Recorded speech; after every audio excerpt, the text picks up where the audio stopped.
Dave's joining us right now. Like we talked about yesterday, Dave, and then we're going to hear from Trevor Harrison a bit. It's a weird one, right, to prepare for this week because you're kind of scoreboard watching.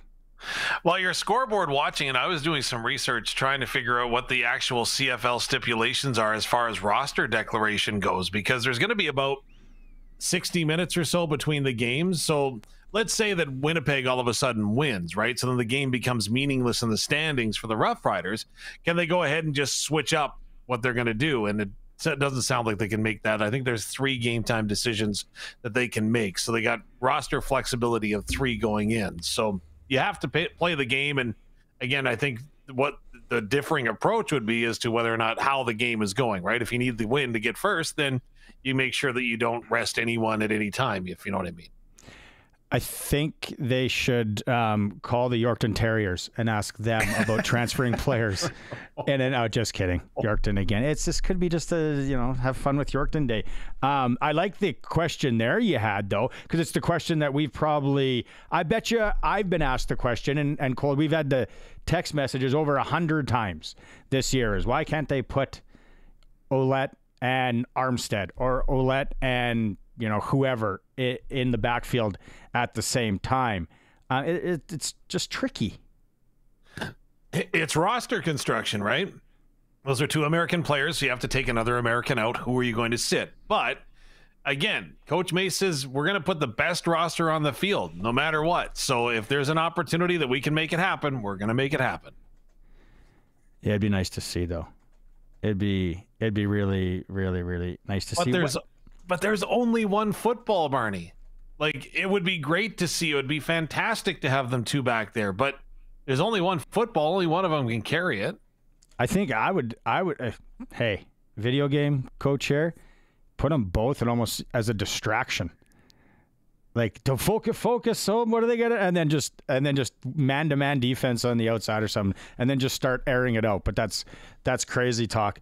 What is What is Calgary bringing in this weekend, right? When you think of it, like let's be honest, we're professional athletes. We want to finish the job. We want to get you just want to go home. Well, what was it Luke said once? That you got to make a business decision every once in a while, right? And hey, I don't know. If I've got a contract that's up, right? Like, number one, I got to put something on film. And if I don't have anything on film, I better show up and play so I can put something on film. And number two, if I've got enough on film, do I really want to get hurt? I don't know. You already got plans when you get home. Yeah, no. Heading on a trip with the boys. That tackle is not on me. Anything else? What was going on with the fire? Okay, there wasn't a fire. I did do investigative you teased reporting. us twice today. Oh no, I thought it was a fire because it wasn't like what it is there's some boilers on the 5th level apparently at Mosaic Stadium, and apparently this happens and the wind just happened to be right that it was coming back into the stadium. So it was just steam. And so I like double check, triple check, because I'm like, that is not steam, that is smoke. Like, and it looked like electrical fire, but no fire. Everything was good. And apparently fire crews have been called multiple times, especially when the stadium was just constructed, over people worried that it was on fire, but it's not fire. Well, when you turned the camera around and you showed us, it did not look like steam. I'll agree, right? And then I went and I actually investigated. I went upstairs. I went outside the building. I looked, and it was definitely coming from an exhaust valve or something.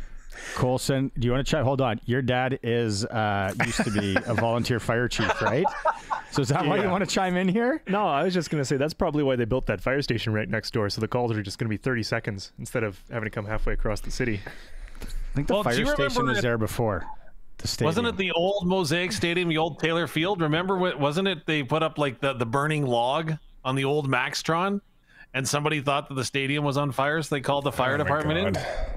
That is wasn't that the new stadium? No, it was the old one. I'm sure of it. I remember that story. Yeah. Oh wow, yeah, that's. Matt, it would be awesome if that person is actually listening to the show and can call and let us know what you're. I seriously thought the stadium was on fire. We are playing SaskTel Pick the Score today for SaskTel. 936-6262, Capital Ford Lincoln text line, Saskatchewan's #1 Ford retailer. What is the score against the Stamps this weekend? We need your name, number, and where you're from. 2 tickets.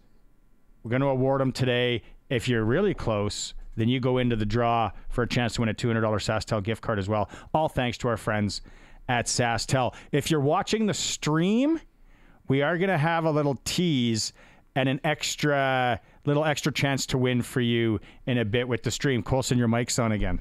Yeah, the burning log was in 2012.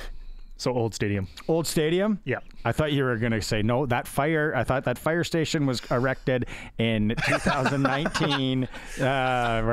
Point the finger. Yeah, big wrong guy. Let's take a quick break. When we come back, if you're watching that stream, sportscage.com, or listening on 620 CKRM. SaskTel Pick the Score, 936-6262. If you want to know, if you want to get in on that winning as well. We mentioned that Dave did have a chance to catch up with starting quarterback Trevor Harris at practice today.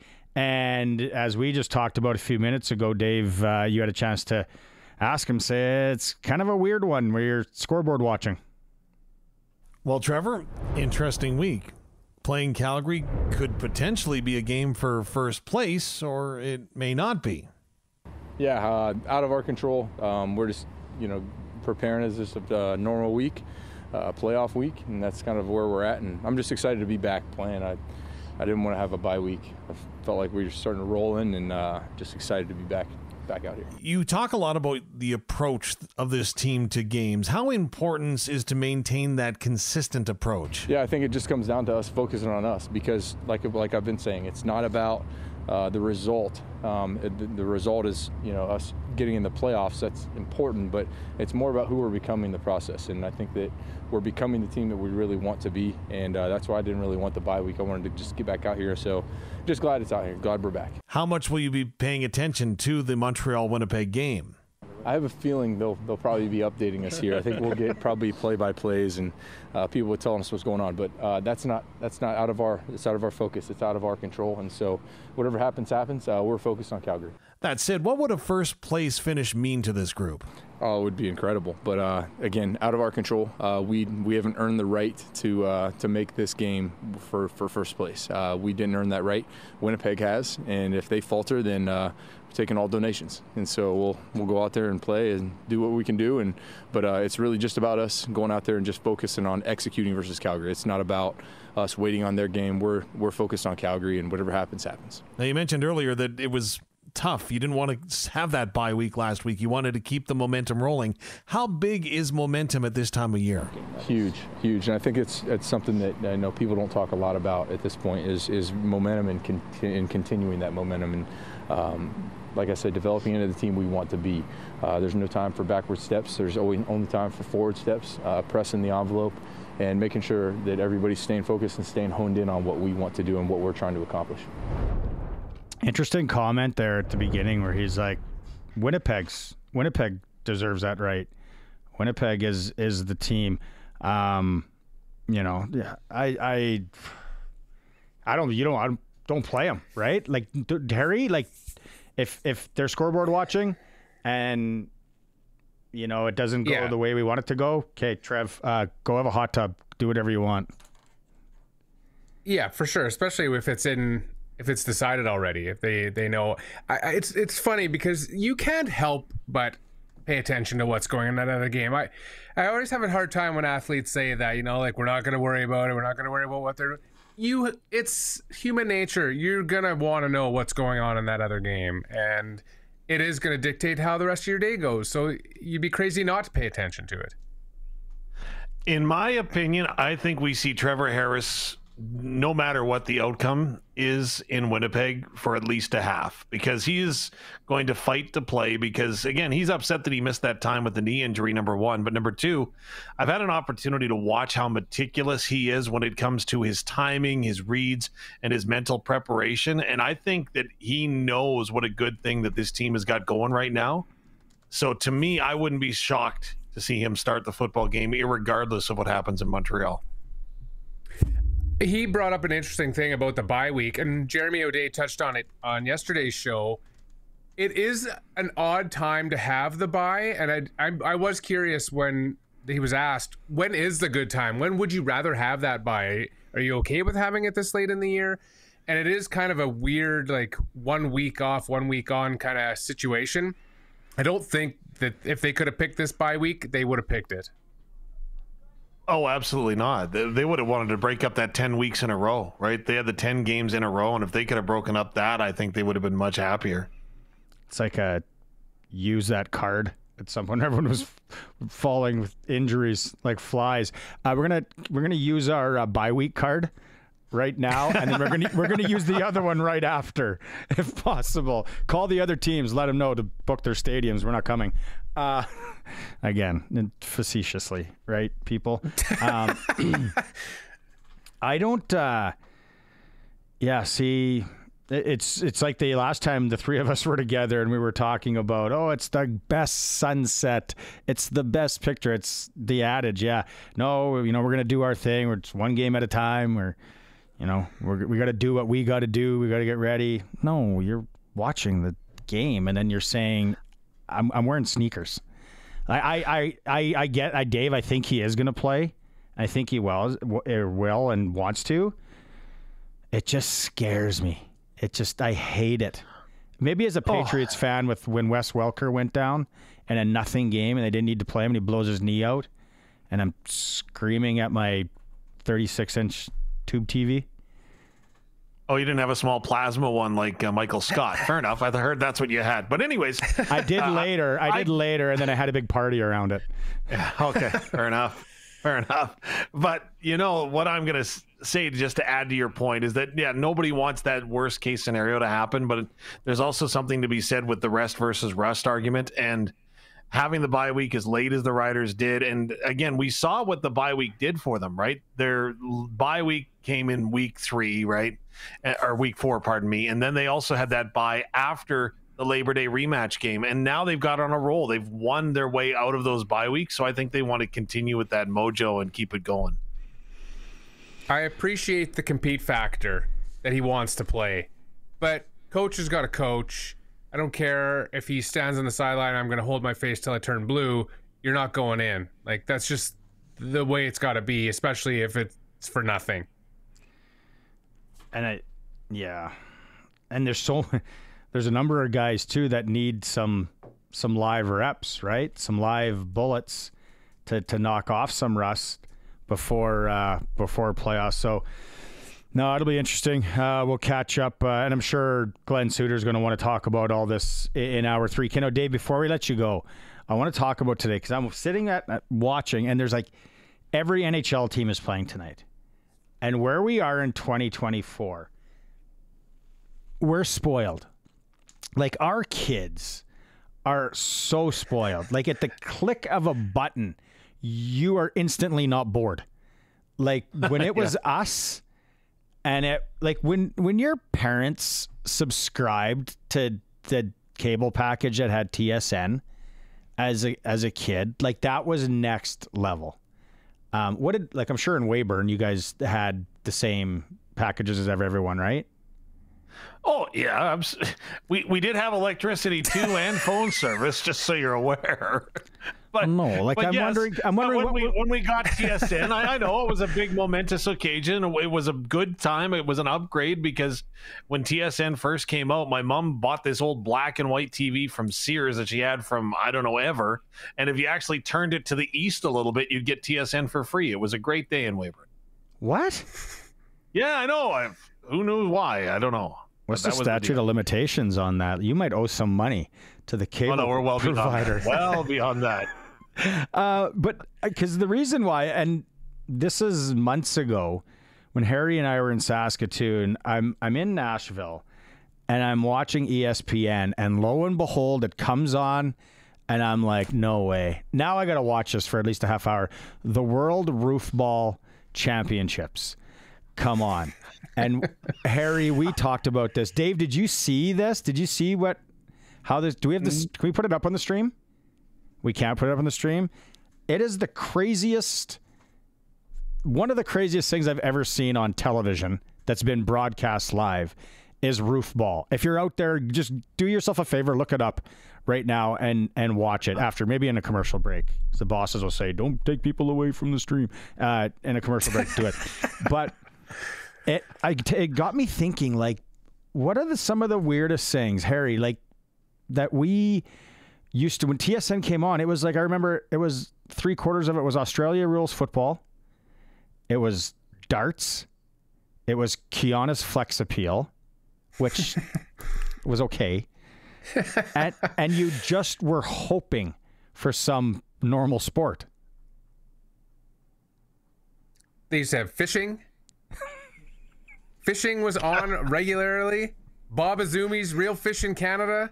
That man became a national treasure just because he had his own show. You had I forgot about that. lumberjack challenges. You had World's Strongest Man competitions from 1973 to 1982. Like they put on the most obscure things. Like, we are starving for content. We got to put on anything that's on a Betamax tape. Throw it in. We'll watch it. And I vividly 3 words, boys. Hiram 3 Walker words. pin challenge. Don't get eliminated. Yeah. What was that? Remember that show? That was that dub over show, right? Remember it was brought in from Asia or something, like, and they went ahead and they dubbed over it, right? Remember that show? Most Extreme Challenge. The Most Extreme Challenge, that one. Yeah. That was terrible. Yes. Was that like back in the day, or was that more modern? Oh, that was back No, in it the was day. 90s. Somebody just texted that was on Spike. Spike Yeah. TV, yes. Yeah. Yeah. And so then the fellas up north, Boxy and Hinky, mentioned darts. When TSN used to show darts all the time, all you darts fanatics out there, you will know this name. I don't remember it. Jockey Wilson. I guess he was like the dart guy. And TSN, like, we didn't have anything. There was no Sportsnet. There was no The Score. What was the one guy's name, Harry? I tried to look it up, and you will remember this. What was the one reporter's name? And I think he's passed away. He had like crazy, like, Cosmo hair. Like Vince Cellini? No, it wasn't Vince Cellini. And he's like one of the first memories of like sports television that I had. And then, like, you were just hoping for it, like, that was long before the CFL ever moved to TSN. It was long before TSN was ever doing NHL hockey games. Like, Canadian or American? He was Canadian. This guy was Canadian. No. Like, he looked like a little bit like Crazy Ed. And he's just, I remember him like vividly. And then you just hoped for a normal sport to come on. Like, that's all you wanted. Remember what a revelation The Score was when it came on? Because, you know, you'd be in the midst of your PlayStation NHL 94 tournament with your pals on a whatever. And then all of a sudden, wait, we got to stop and check the scores. So you'd stop because you wouldn't see SportsCenter or whatever. And you just watch for that little ticker on The Score to find out what happened with your team. Remember, like, you go on the internet or anything? Like, man. Oh, the Score was so next level. And, well, just like all the sport, it just, everything evolved. Like, people that are in our demo that we're talking to right now will totally know. They'll be like, yeah, like TSN, it didn't have anything. And now, like, the ESPN's down there, there's that pillow fighting. It's a legit, they're in a ring. It's the National Pillow Fighting Championship. That's another thing you can look up. Hey, there's no gas leak in this studio. These are honest to goodness things I'm telling you out there. It's crazy.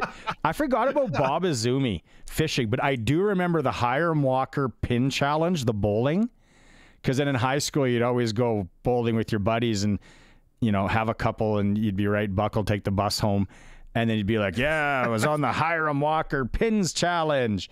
Bowling was big, darts, Australian rules football, weird crotch rocket racing, like that motorcycle racing was always on from Europe. We lived like, I'm just, so why, like, I bring it because every single NHL game you can watch tonight. Like, you want to find it somewhere, somehow, you can watch it. And maybe on the Ocho, but you'll find it. The dark web. Okay, so Dave, let's catch up tomorrow. You don't remember any other ones? What was your top one that you remembered? Oh, the thing from Spike. Yeah. Oh, that wasn't really extreme a sport, challenge. but yeah. Remember Kiana's flex appeal? I don't know what time that came on, but I was into fitness for that hour. I was. Went and bought a membership at CalFit. Okay, Dave, let's talk tomorrow. Thanks so much. Voice of the Saskatchewan Roughriders, Dave Thomas, joining us on the Western Pizza guest hotline.